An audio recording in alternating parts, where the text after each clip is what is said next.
the Gita Dhyanam. And if anyone doesn't have a copy, they can here.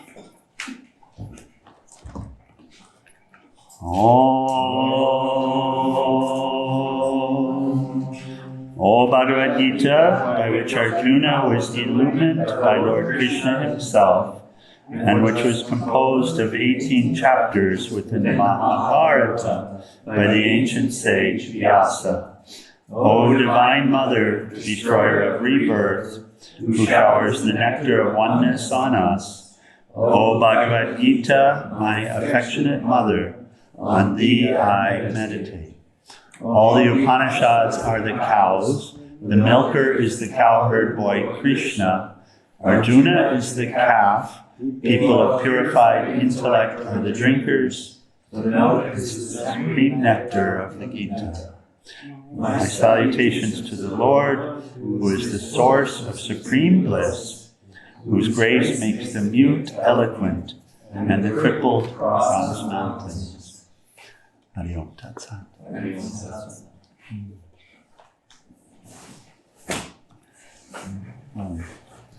So, thanks so much, Hari and Gopala, for continuing to lead the morning satsangs while I've been traveling. It's been just about 2 months now, so the travel season. And it's over for a while, so I'm to be here. I'll be here most every day for most of the next 2 months. November 13 is the next travel, and that's for a week. And we visit our family in New Orleans, High-On, and the Sangha there, and then Mobile, Alabama is a part of that, and then back. So, and maybe another trip to Yuma along the way, maybe we can. So. But mostly here. So for those joining us online as well, that means we'll pick up and continue. We'll come back again to third chapter. It's been kind of like whipsawing. So very grateful that you've stepped up and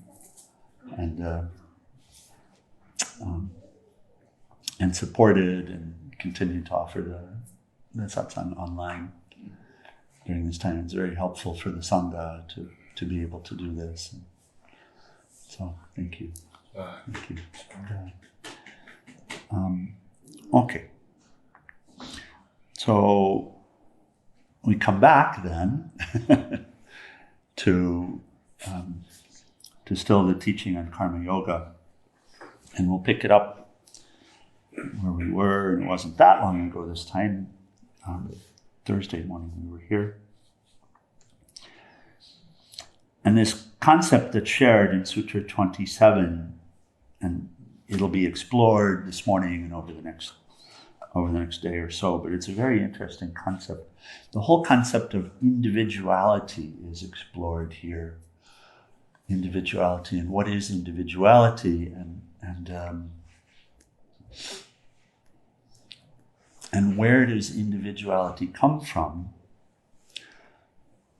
and how to honor individuality in a way that allows us to be free. There is a force of individuality, as it were, and here we'll pick up here, Sutra 27, the qualities of nature.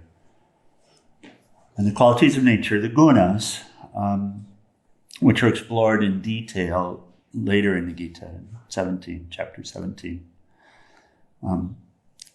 which are calmness, or sattva, restlessness, or rajas, and inertia, or tamas.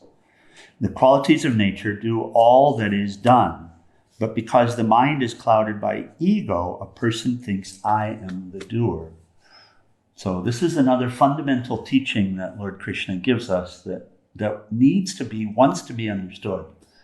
Not just intellectually, but it needs to be grasped intellectually in order to understand what's being shared, how I experience it, because this avidya, this ignorance, is the one bane of our existence. It's the one, and even ignorance itself is none other than Krishna's ignorance.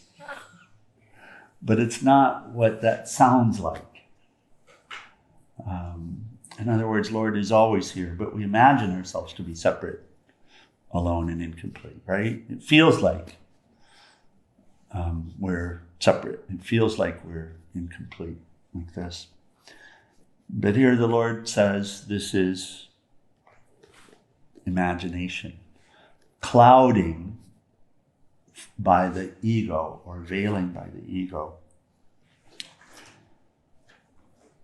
Next sutra, and then we'll pick up some commentary from Swami Venkatesananda and discuss.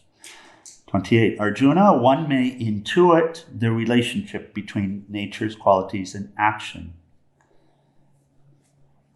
Whoever does so knows that nature as the senses merely abides with nature as the sense objects.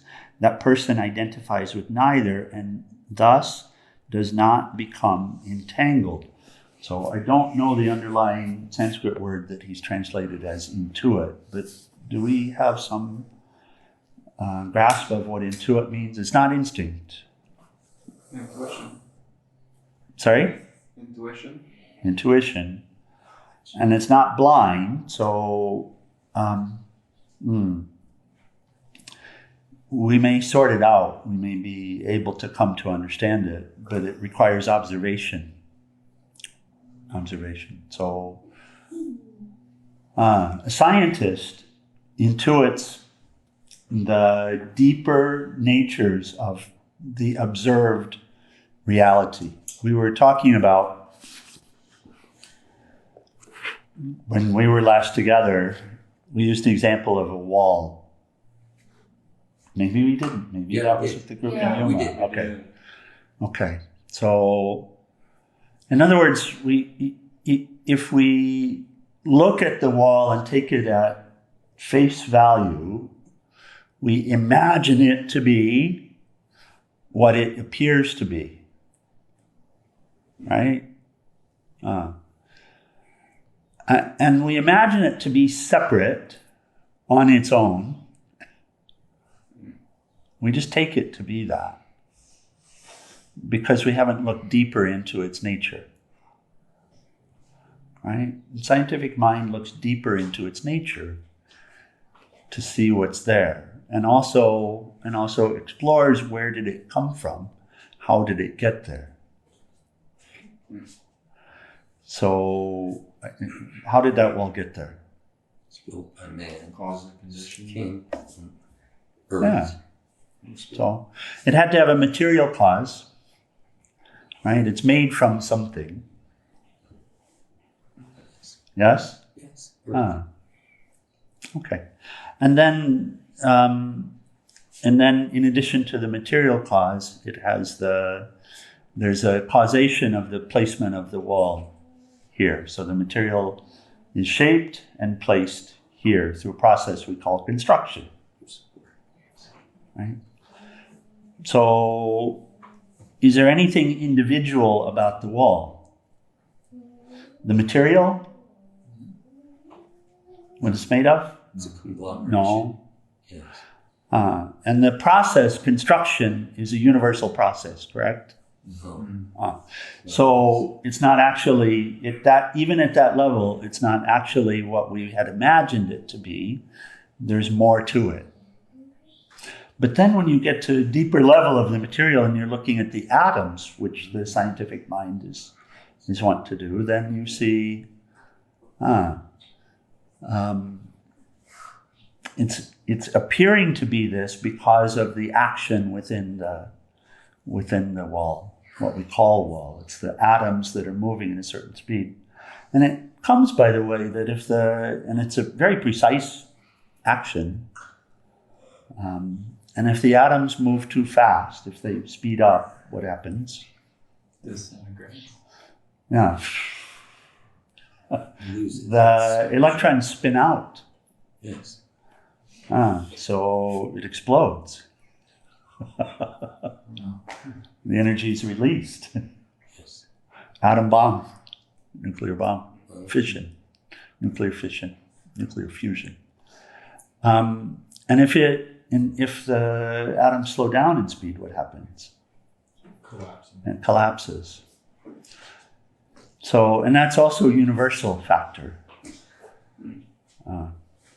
Not an individual factor. Right, not an individual factor. So this is intuiting some deeper truths about the world. And so also one who studies nature, one who looks at nature, will intuit the relationship. I used the example once of, or a few times. I'd gone to the island in Maine, and Chuck, the farmer, had this field, and some of you know the story, some know, but Chuck had this field that he'd left, field of barley. He'd left half of it for the bees, so that the bees could be bees. Really loving, kind, and he was taking me around the farm, showing me around the farm, and we saw the bees, and he said, "Watch the bees." Okay, but the tendency will be to look at individual bees. And if you look at the individual bees, then you'll see all of these different actions, and you might imagine how the bee chose to act in a certain way. Right? You might have that question, how did it choose? Why did you choose to be a worker bee? Why did you choose to be the queen bee? All of this. These ideas might come. But then he told me, he said, "No, stand back, look at the entire field of bees." Oh.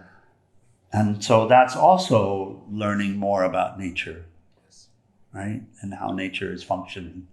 Because in standing back, you see the relationship, the dance of the bees, the flow, and how each apparent individual is actually serving a role within the collective. Interbeing. Interbeing. Yeah, Thich Nhat Hanh, thank you, dear. And we do have a view of that same thing here. We have an anthill over here. If you back away from it, you'll see the symphony of all the ants. You have to kind of buzz out your mind, not pinpoint, and you can see the whole. If you want to experience it here, you can do that. Absolutely. So it's a great practice to help to cure us of this disease of individuality, where we take ourselves to be alone and incomplete, and that we are the doers. Right. That we are the doers. In fact, nature is doing. Yeah. There's only one doer. There are not multiple doers. There's just one doer. The sun is a beautiful example of this. Right? Because there's heat and light, and if you refract the light, if you put a prism up in the light, then you'll see not just one light, but countless light, right? Countless lights, different rays, different colors, different frequencies, and when we look out, we'll see them as many, but if you look in, you'll see them as one. The unity is there. Heat, light, all of that are all qualities of the sun. Also nature, also force of nature, right?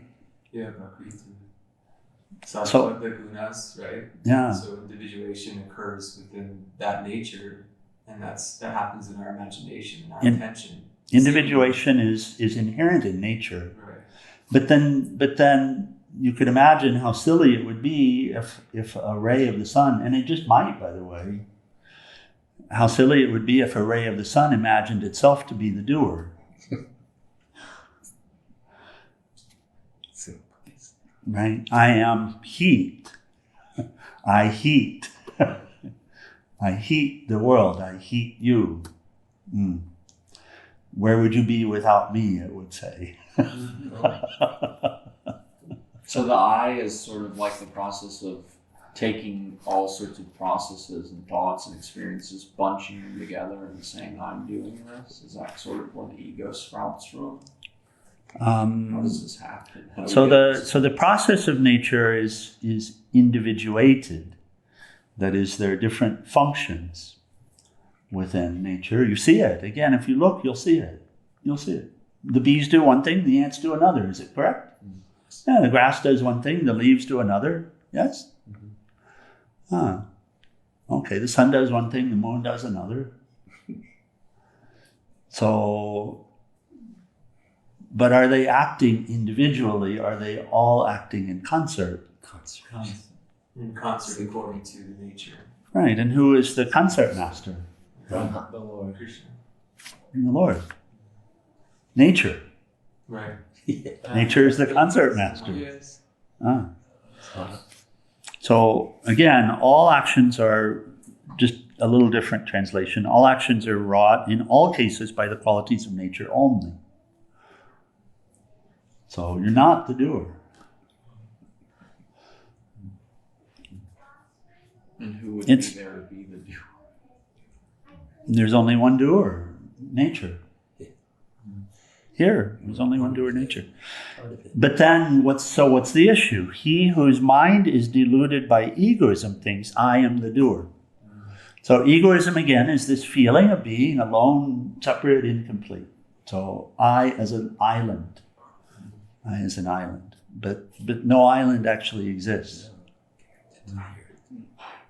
So the disease is taking oneself to be an island. The cure is recognizing there's no island. And remember that from the beginning of the Bhagavad Gita, this is the constant teaching of Lord Krishna, is how to come out of, the symbolism from the start of it, where Lord Krishna is placed as the chariot driver, which is symbolizing the reunification, bringing this apparent lower nature back into alignment with the highest nature being the master. So all actions are wrought in all cases by the qualities of nature only. He whose mind is deluded by egoism thinks, I am the doer. And that keeps popping up like moment to moment during the day, doesn't it? Mm-hmm. But it's an error. Do you see that it's an error? Oh. So this is what we're working with.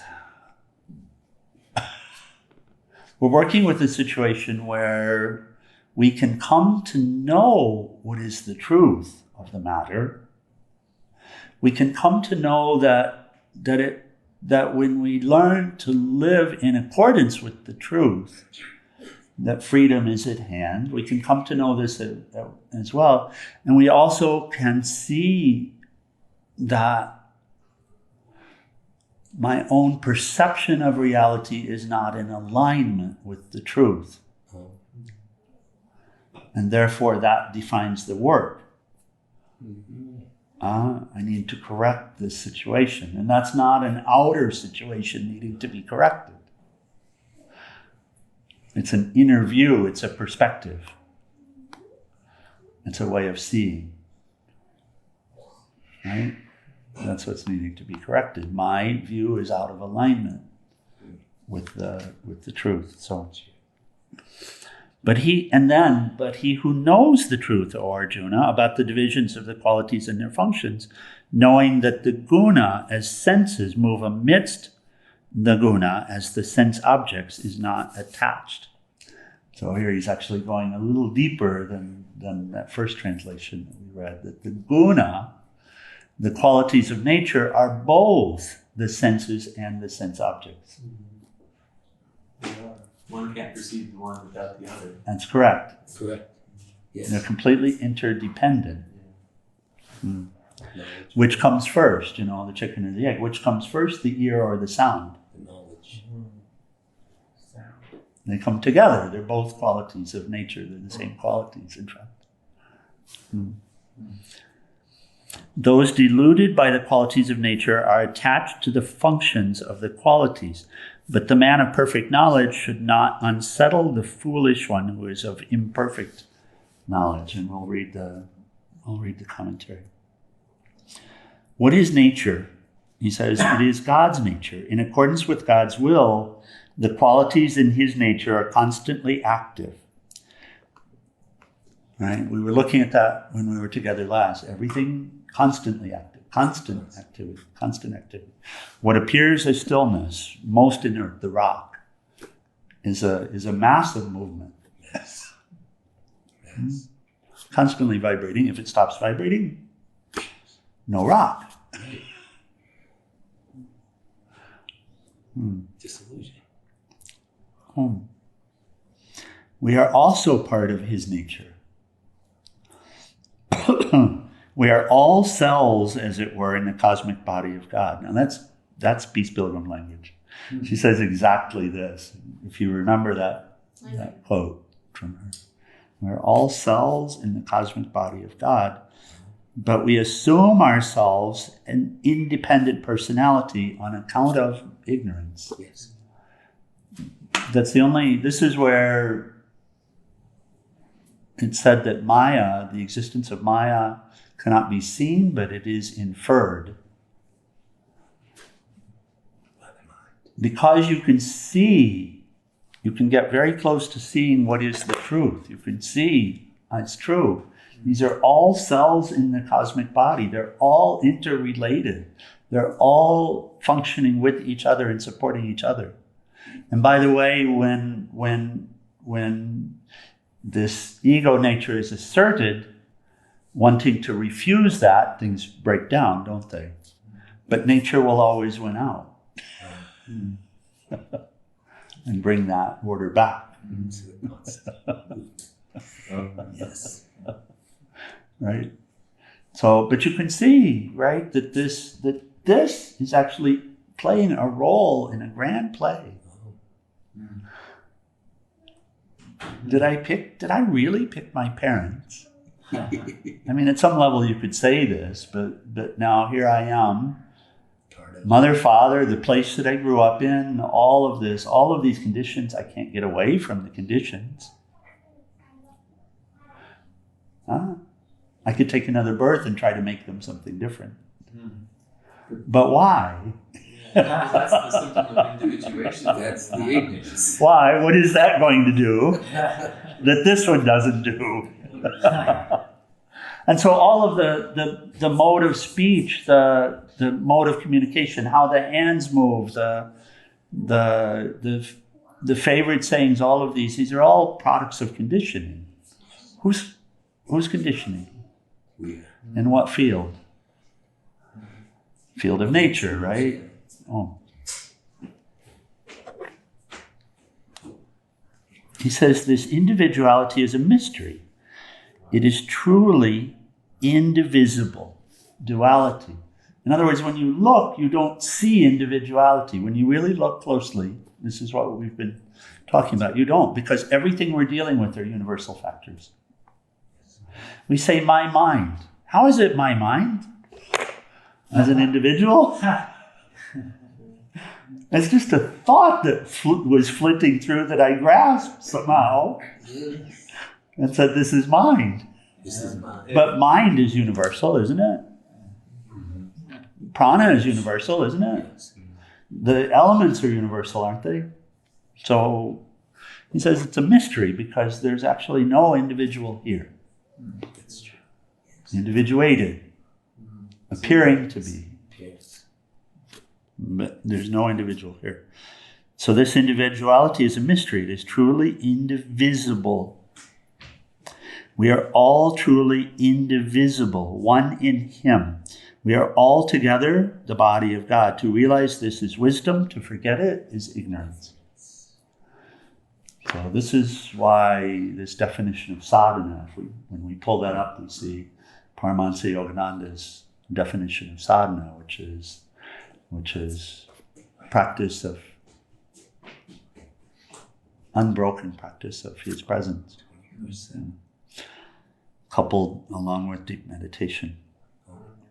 To realize this is wisdom, to forget it is ignorance. In our own body, for instance, at every moment, millions of cells are performing various vital functions.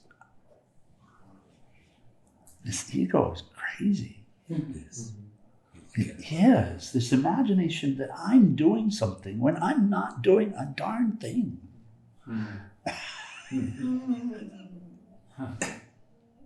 It's hard to grasp. It's all being done for me. Through me. Yeah. And at some level in me. The concept. You had described it in Narada Bhakti Sutras as the ego is a process of like drawing lines around experiences and saying that's mine. And then you said, so our practice is to erase all of the lines. Erase all the lines. That's sadhana. In our own body, for instance, at every moment, millions of cells are performing various vital functions. They work in harmony in accordance with the dictates of the single unified life force that commands all of them. There is, therefore, harmony and health in the whole body. In the same way, if all of us feel and realize that we are the body of God and carry out His will, there will be peace and prosperity in this world. But the foolish ones assume false egoism and thus create disharmony and disaster. Expressions like good and evil, right and wrong lose their significance in this light, but the wise man will not disturb the mind of those who believe in them.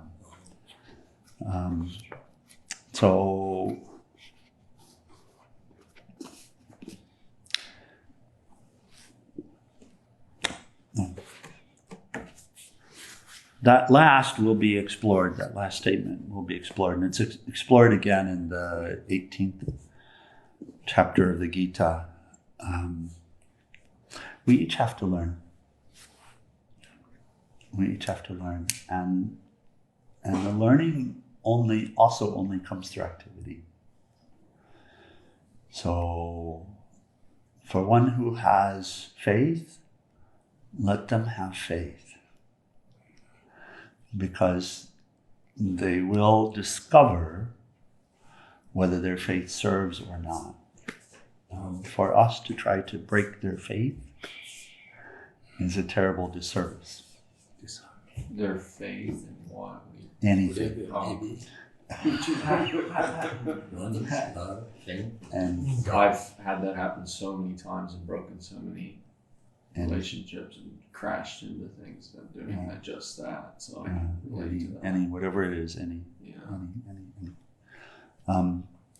Once again, nature is in charge. Whose nature is it? God's nature.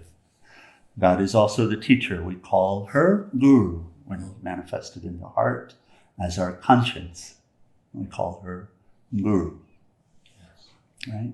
In the Indian tradition, we say Guru. Western tradition, we say conscience.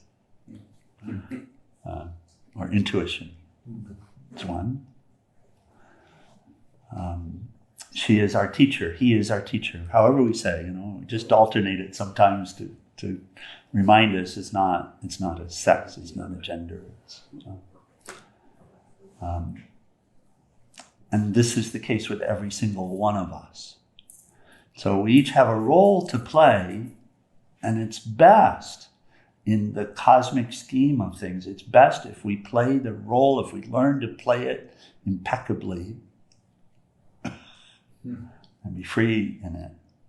And the role might be someday to sit somewhere and share knowledge.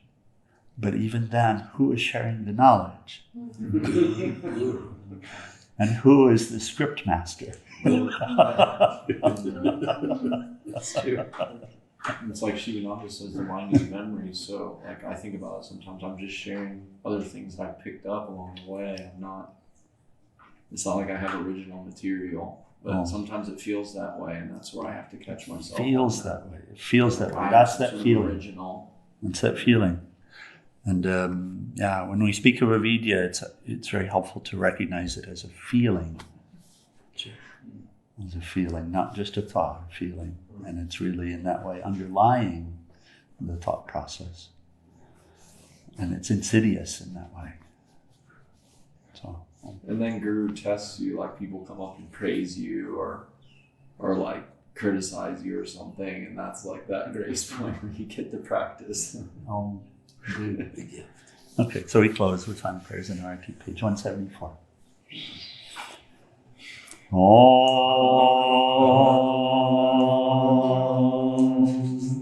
Om Trayambakam Yajamahe Sugandhim Pushtivardhanam Orvai Rukdeva Vandanan Mritor Mokshiyamamritat Om Trayambakam Yajamahe Surandim Pushpivardhanam Orvai Rukdeva Vandanan Mritor Mokshiyamamritat Om Trayambakam Yajamahe Surandim Pushpivardhanam Orvai Rukdeva Vandanan Mritor Mokshiyamamritat Om Sarvesham Swastir Bhavatu Sarvesham Shantir Bhavatu Sarvesham Purnam Bhavatu Sarvesham Mangalam Bhavatu Sarve Bhavantu Sukhinaha Sarve Shantu Nirahamaya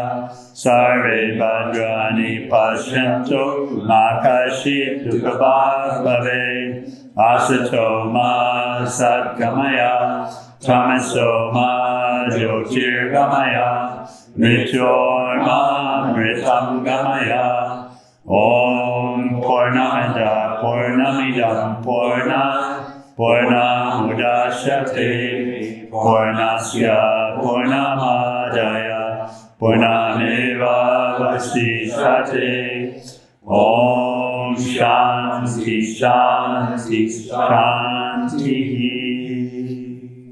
Universal prayer. O adorable Lord of mercy and love, salutations and prostrations unto thee. Thou art omnipresent, omnipotent, and omniscient.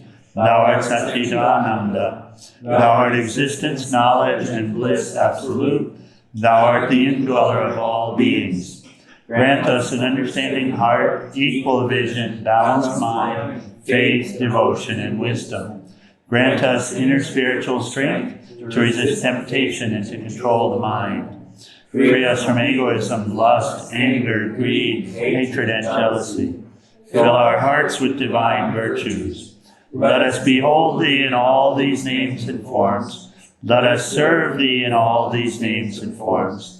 Let us ever remember thee. Let us ever sing thy glories. Let thy name be ever on our lips. Let us abide in thee forever and ever. And below Satguru Shivananda Maharaj Ki, and salutations to all the saints and sages of all traditions. And let's stand for Arati.